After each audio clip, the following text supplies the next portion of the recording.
one thing, of course, is tone and technique. Well, this video is not really about technique, so I'm not really going into that, but tone is something that is very important just to make something sound good. If you play a simple idea and the tone is very good, then this idea sounds good.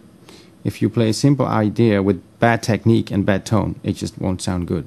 And you may think it was a bad idea, and it was not a bad idea, you just didn't play it very well. I'm not going to talk about technique here. I'm just trying to make you aware of, listen very carefully to how your tone sounds. And another thing is, don't think that you will get a good tone by buying a very expensive guitar or getting some kind of amp or whatever. That's just not it. So as you can see, I'm playing just an ordinary guitar here. I'm recording it directly to my computer without any amplification. So it's the straight sound from the guitar, no modifications, it's just an ordinary guitar. Okay, now for getting ideas, what do you do to get ideas? Well, as I already said, first you have to be fluent playing the scale and going through the scale in various ways. That should be easy.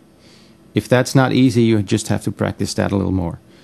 But when you can do that, then there are a lot of ways in which you can make it sound interesting. For instance, one thing, make phrases that are not all the same. Use short notes, use long notes, use spaces, and try not to start each phrase on the same note and not on the same beat. Try to start phrases on different beats. When you start on the first beat, it already sounds a little bit ordinary or predictable. If you start a phrase on the second beat, it's already a little more surprising.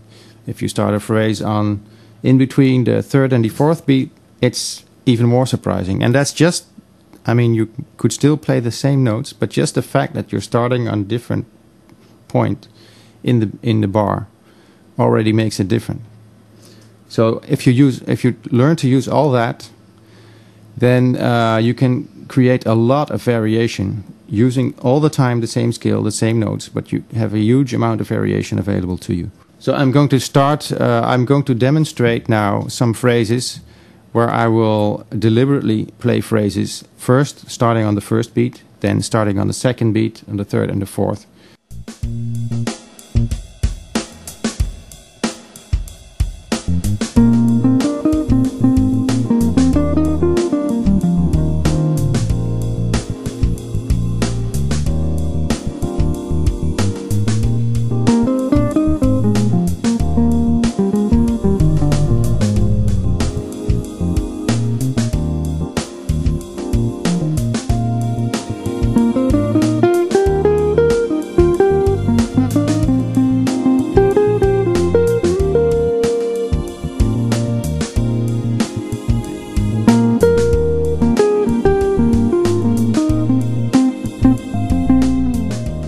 What I did just now was just to play a few phrases. The first one started on the first beat, then the second one on the second beat. And this is a very good exercise to do because it forces you to be able to start a phrase anywhere inside the music. And this is a great tool to just give some variation and some freedom and naturalness to your soloing so that it doesn't sound like it's played in small boxes. Another good thing to use is to try and use small themes. So what you can do is you take a few notes, you play a short phrase, and then you repeat this phrase in different ways, and you use it as a sort of a very small musical theme that you exploit. So you take this theme and you repeat it a couple of times with some variations. This is a good way to build up your solo, or to give consistency to your solo, or to just draw some attention to a certain part of your solo. So I'm going to demonstrate using a small theme with just a few notes.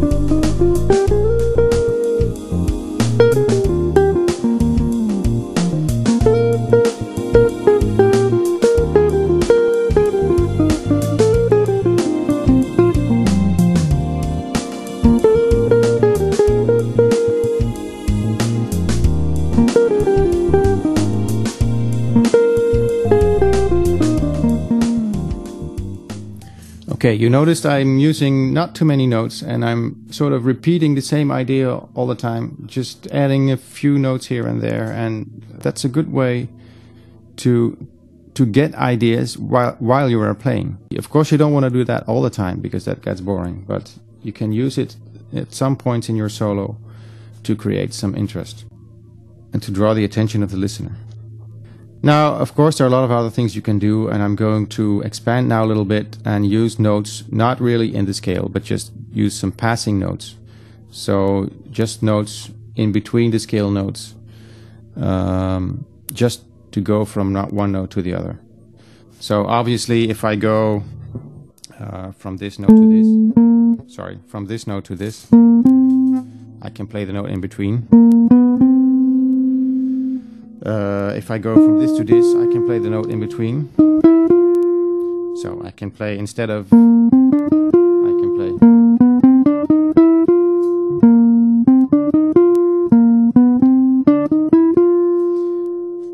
And I'm still thinking about the E flat major scale, so I'm not really thinking about the notes in between.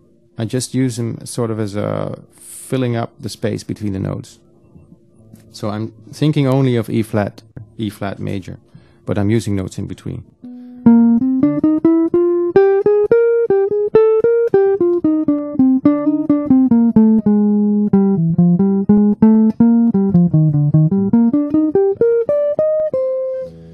Now I'm gonna use this now, and in fact when you use the notes in between, then you are already basically using all the notes available. And even though you're just thinking about one scale, you're using all the notes that you could play. So in this last example, I'm just going to play with this in mind, but using any note I like to use. And so it's really already sort of unlimited, but I'm still thinking of one scale.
Okay, I guess I cheated a little bit at the end because I was using octaves as well and some double stops, but